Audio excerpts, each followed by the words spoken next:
Hello दोस्तों, तो आज फिर से आपका इंतजार खत्म हुआ। आज हम आपके लिए फिर से लेकर आए कार्बन एवं इसके यौगिक का पार्ट थर्ड वीडियो। कौन सा वीडियो? Part third video. इससे पहले आप दो वीडियो देख चुके होंगे। पहला जो था हम लोग बताए थे कार्बन एवं इसके यौगिक के पार्ट वन वीडियो में कि कार्बन क्या है और किस गुण के कारण इसके इतने सारे यौगिक हैं। दूसरे वीडियो में हम लोग पढ़े थे कि कार्बन के यौगिक का क्या महत्व है और जो जीवन शक्ति का सिद्धांत कैसे दिया गया था और किसे कहते हैं, इन दोनों चीजों के बारे में दो वीडियो में हम लोग पढ़ चुके थे। तीसरे वीडियो में हम लोग मतलब पार्ट थर्ड में क्या पढ़ने वाले हैं, तो कार्बन के प्रूफ, हीरा एवं ग्रेफाइट के बारे में।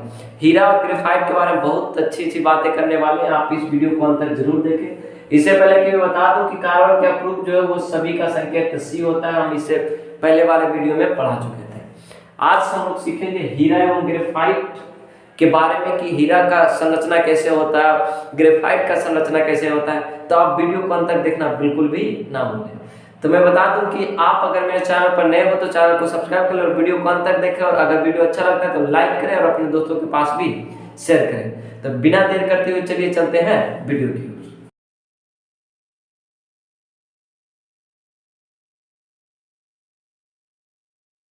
फाइनली हम लोग इस वीडियो में क्या पढ़ने वाले हैं, तो कार्बन के अप्रूफ पढ़ने वाले हैं। वो भी कार्बन के अप्रूफ कौन कौन पढ़ने वाले, हीरा और ग्रेफाइट के बारे में पढ़ेंगे, जो कि यह कार्बन के एक अप्रूफ है।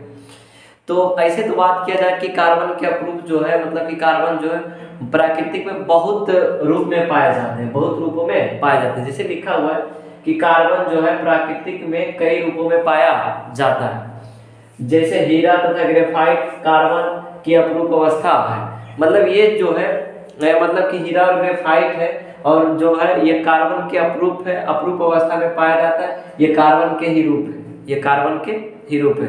लेकिन इसके जो भौतिक गुण होते हैं, इस दोनों में अंतर होते हैं। यानी कि जो कार्बन है और कार्बन के जो अप्रूप होंगे, उन दोनों के भौतिक गुणों में काफी अंतर होंगे। ध्यान से अगर कभी पूछा जाए कि कार्बन एवं उसके अप्रूप में कौन सा गुण भिन्न होते हैं, अलग होते हैं, तो भौतिक गुण अलग होते हैं। कौन सा गुण होते हैं? भौतिक गुण अलग होते हैं, भौतिक गुणों में अंतर होते हैं। तो कार्बन और कार्बन के अप्रूप में हम लोग समझ चुके हैं। क्या समझे? कि कार्बन एवं उसके जो अप्रूप होते हैं उसके भौतिक गुणों में अंतर पाया जाता है।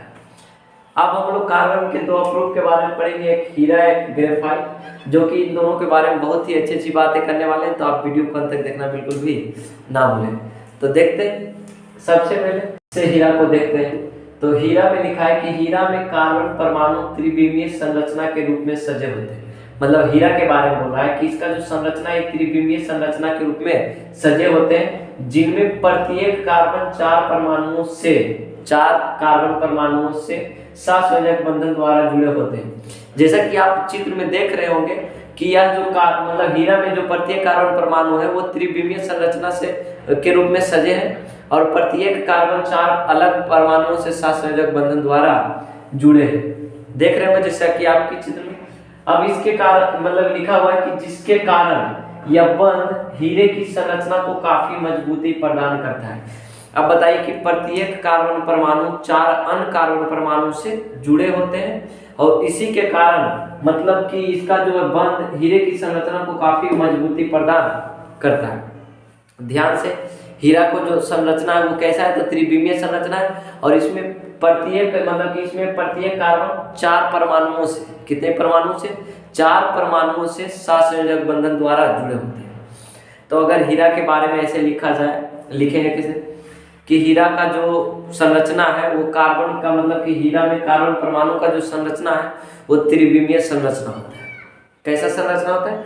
त्रिविमीय संरचना होता है और इसमें प्रत्येक कार्बन चार परमाणुओं से, जो हीरा में कार्बन उपस्थित होंगे उसमें प्रत्येक कार्बन अन्य चार परमाणुओं से सहसंयोजक बंधन बनाएंगे। ध्यान से समझेंगे। मतलब हीरा में कार्बन परमाणु की संरचना त्रिविमीय संरचना होती है, जिनमें प्रत्येक कार्बन चार अन्य परमाणुओं से सहसंयोजक, कैसा बंधन? सहसंयोजक बंधन द्वारा जुड़े होते हैं। और जब इतना चार परमाणुओं से जुड़े रहेंगे तो उसका बल जो होगा काफी मजबूत होगा। इसी कारण बोला कि जिसके कारण यह बंध हीरे की संरचना को काफी मजबूती प्रदान करता है। यह जो बंध होता है जो चार अन्य परमाणुओं से जुड़े होते हैं, जो हीरा में उपस्थित कार्बन होते हैं, उसी के कारण यह जो बंध हीरे की संरचना को काफी मजबूत प्रदान करता है, इसलिए हीरा कठोर होता है। तो यहाँ तक लिखने सीखे आप कैसे ध्यान से बोलेंगे साथ में कि हीरा में जो कार्बन परमाणु की संरचना कैसी होती है, तो कार्बन परमाणु की संरचना त्रिविमीय संरचना होती है। इसमें प्रत्येक कार्बन कितने परमाणु से सहसंयोजक बंधन बनाता है, तो 4 कार्बन परमाणु से सहसंयोजक बंधन बनाता है। और यह बंधन जो है इसी के कारण काफी मजबूत होता है, जो कि हीरे को मजबूती प्रदान करता है, और इसी बंध के कारण हीरा कठोर होता है। क्लियर।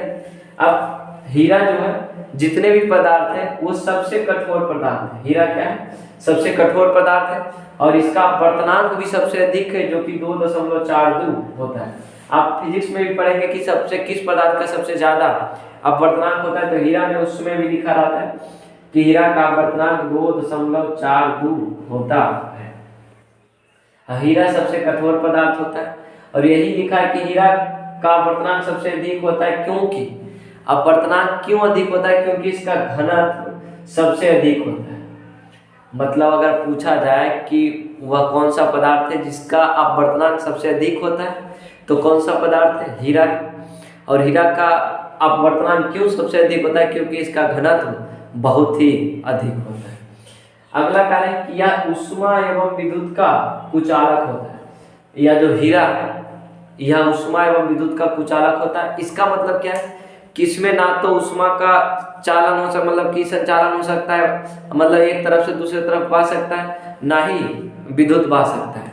इस कारण से इसको हम कह सकते हैं कि यह ऊष्मा एवं विद्युत का कुचालक होता है। कुचालक करने का मतलब कि प्रवाहित नहीं होगा, ना तो ऊष्मा प्रवाहित होगा और ना ही विद्युत होगा प्रवाहित। इस कारण से हीरा जो विद्युत एवं ऊष्मा का कुचालक होता है। क्लियर है। अब आगे देखेंगे, यह द्रव में नहीं घुलता है, यह द्रव में नहीं घुलता है। अब बताइए कि बहुचालक कठोर है, तो कि हीरा द्रव में घुलेगा, जाहिर सी बात है नहीं घुलेगा। इसी के कारण हम कह सकते हैं कि यह द्रव में नहीं घुलता है, और साथ ही साथ इस पर ना तो अम्ल का कोई प्रभाव पड़ता है और ना ही क्षार का कोई प्रभाव पड़ता है। ध्यान से कि ना तो इस पर अम्ल का कोई प्रभाव पड़ता है और ना ही कोई क्षार का प्रभाव पड़ता है। इतना हीरा के बारे में बोलता। और इधर भी देखते हैं कि जो शुद्ध हीरा के बारे में बोला जाए कि शुद्ध हीरा का रंग कैसा होता है। ध्यान से अगर आपसे कभी पूछे कि शुद्ध हीरा का जो कलर होता है वह कैसा होता है, तो शुद्ध हीरा का जो कलर होता है रंगहीन होता है, मतलब कोई रंग नहीं होता है, वह पारदर्शक होता है। क्या होता है, पारदर्शक होता है। हीरा का रंग कैसा होता है, तो रंगहीन। रंगहीन मतलब उसके पास कोई रंग नहीं, बल्कि पारदर्शक। और पारदर्शक कब होता है, जब उसके पास कोई रंग नहीं होता है। अब कुछ हीरे काले होते हैं, कुछ हीरे क्या होते हैं, काले होते हैं, जिसे हम बोर्ट के नाम से जानते हैं। किसके नाम से, बोर्ट के नाम से जानते हैं। अगर पूछ दे आपसे कि वह हीरा को हम क्या कहते हैं जो काले होते हैं, तो हम काले हीरो को बोर्ट के नाम से जानते हैं। किसके नाम से, बोर्ट के नाम से जानते हैं। तो आप समझ चुके हैं। अब हीरा के बारे में फिर से साथ साथ में बोल रहे हैं कि हीरा का जो है परमाणु संरचना जो है, वो परमाणु संरचना जो है वो किस आधार पर सजा होता है, तो त्रिविमीय संरचना के रूप में सजा होता है। इसमें प्रत्येक कार्बन परमाणु 4 अन्य परमाणुओं से जुड़े होते हैं। जैसे 4 अन्य परमाणु मान लीजिए कार्बन, तो ये 4 अन्य परमाणु से जुड़े होंगे। क्लियर। और ये भी इन सभी परमाणुओं के साथ जो जुड़ेंगे वो किस बंध के आधार पर जुड़ेंगे, तो सहसंयोजक बंधन के आधार से जुड़े रहेंगे, जिसके कारण यह बंध हीरे की संरचना को काफी मजबूती प्रदान करता है। इसलिए हीरा कठोर होता है। और हीरा जो सबसे कठोर पदार्थ भी है, और इसका अपवर्तनांक भी सबसे अधिक है, क्योंकि इसका घनत्व भी सबसे अधिक है, और इसका अपवर्तनांक 2.42 है। तो मैं आशा करता हूँ कि यह जो हीरा है इसके बारे में आप समझ चुके हैं। तो आप हीरा के बारे में अगर स्क्रीनशॉट लेना चाहते हैं तो आप लीजिए। अब हम लोग देखेंगे क्या, ग्रेफाइट के बारे में। जैसे आप सीखेंगे ग्रेफाइट के बारे में, तो ग्रेफाइट मतलब क्या होता है कि ग्रेफाइट जो आप कट पेंसिल जो है, पेंसिल है जिसका उपयोग करते हैं और बीच में जो जिससे लिखते हैं, वही ग्रेफाइट का एक एग्जाम्पल है, और वही उसी के बारे में हम लोग सीखेंगे। तो लिखा है ग्रेफाइट में प्रत्येक कार्बन परमाणु 3 अन्य कार्बन परमाणुओं से एक तल में सहसंयोजक बंधन द्वारा जुड़कर षटकोणीय वलय बनाता है। जैसे हीरा में जो था हीरा में जो उपस्थित कार्बन थे उसमें 4 अन्य परमाणु से जुड़े होते थे, लेकिन ग्रेफाइट में जो कार्बन उपस्थित होंगे वो अन्य 3 परमाणु से सहसंयोजक बंधन द्वारा जुड़े होंगे, लेकिन इसका जो आकार होगा वो कैसा होगा, षटकोणीय वलय। षटकोणीय वलय यानी कि षटकोणीय रिंग होगा, कुछ इस तरह से है ना, 1 2 3 4 5 6 ये षटकोणीय वलय हो गया। मतलब कि इस तरह से कुछ होगा, जैसे कि आप चित्र में देख रहे होंगे कि इस तरह से ग्रेफाइट का आकार होता है, जो कि प्रत्येक कार्बन होते हैं किसमें, ग्रेफाइट में। हीरा की बात किया जाए तो प्रत्येक कार्बन परमाणु 4 अन्य परमाणु से जुड़ेंगे और त्रिविमीय संरचना बनाएंगे, लेकिन ग्रेफाइट जो है षटकोणीय वलय बनाता है। हर एक मतलब कि कार्बन जो होंगे वो 3 अन्य परमाणु से जुड़े होंगे, किसमें, ग्रेफाइट में।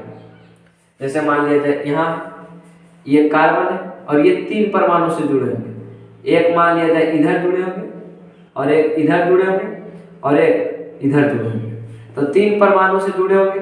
मतलब कि चौथा जो होगा वो फ्री होगा। चौथा क्या होगा, फ्री कार्बन परमाणु होगा। जैसे अब लिखा हुआ कि जो परतों में व्यवस्थित होती है, मतलब कि वह परत के तरह व्यवस्थित होता है, क्या, ग्रेफाइट परतों की में व्यवस्थित होता है और परत के प्रत्येक कार्बन परमाणु का 3 इलेक्ट्रॉन सहसंयोजक बंधन के निर्माण में लग जाता है।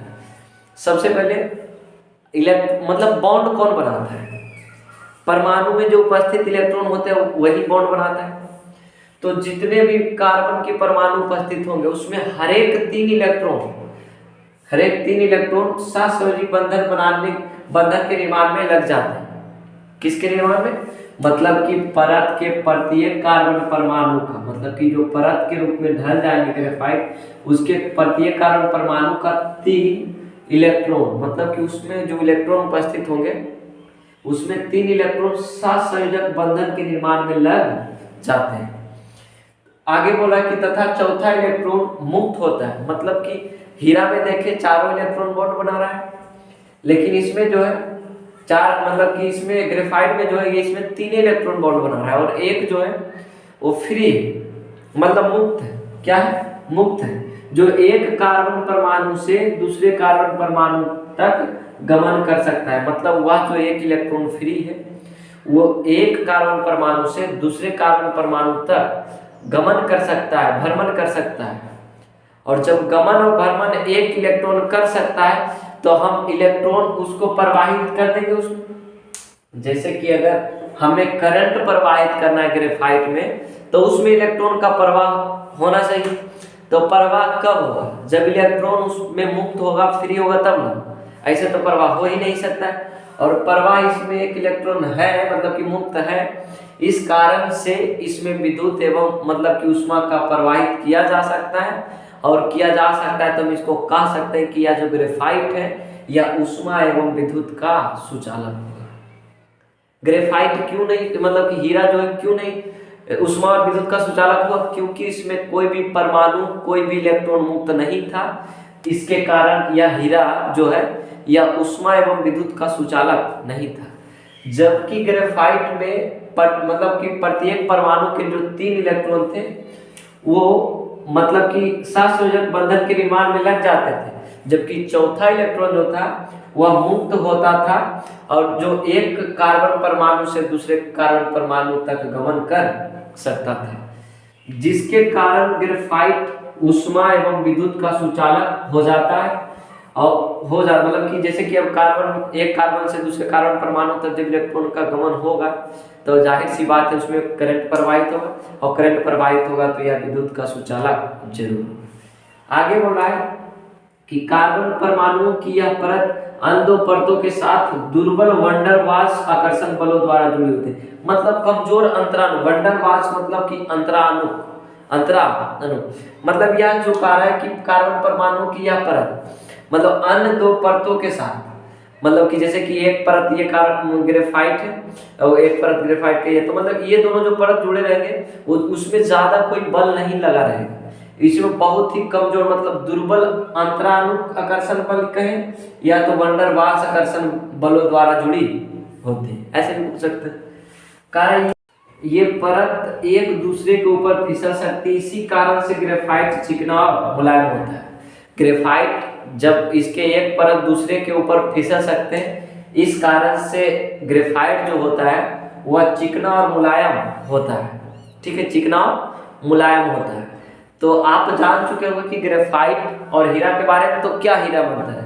हीरा जो है एक मतलब कि इसका जो संरचना है त्रिविमीय संरचना के रूप में कार्बन परमाणु सजे होते हैं, और जबकि ग्रेफाइट में जो है इसका संरचना मतलब कि क्या होता है, षटकोणीय वलय बना होता है, षटकोणीय वलय बना होता है। और हीरा में एक कार्बन परमाणु अन्य 4 परमाणुओं से जुड़ा होता है, जबकि ग्रेफाइट में एक कार्बन परमाणु 3 अन्य कार्बन परमाणु से जुड़ा होता है। तो मैं आशा करता हूँ यह जो कार्बन के अप्रूप हीरा और ग्रेफाइट है उसके बारे में बेहद ये अच्छे तरीके से समझ चुके हैं। तो ये कार्बन के अप्रूप के पार्ट 3 मतलब कि कार्बन एवं उसके यौगिक के पार्ट 3 वीडियो था, और इससे अगले 2 वीडियो आ चुका था। तो मैं आशा करता हूँ ये दोनों आपको समझ में आ गया होगा। तो इसी तरह वीडियो को अंत तक देखें, लगातार देखते रहें, और अगर वीडियो अच्छा लगता है तो अपने दोस्तों के पास भी शेयर करें, और वीडियो को लाइक कर दें और चैनल को सब्सक्राइब कर दें। अब अगले पार्ट के लिए इंतजार रहें, अगले पार्ट में बहुत ही धमाल मचने वाला है। अगर आप अगला पार्ट देखते हैं तो आप बहुत कुछ कार्बन एवं उसके यौगिक के बारे में जान जाएंगे। तो अगले वीडियो का इंतजार करें, तब तक टेक केयर, धन्यवाद।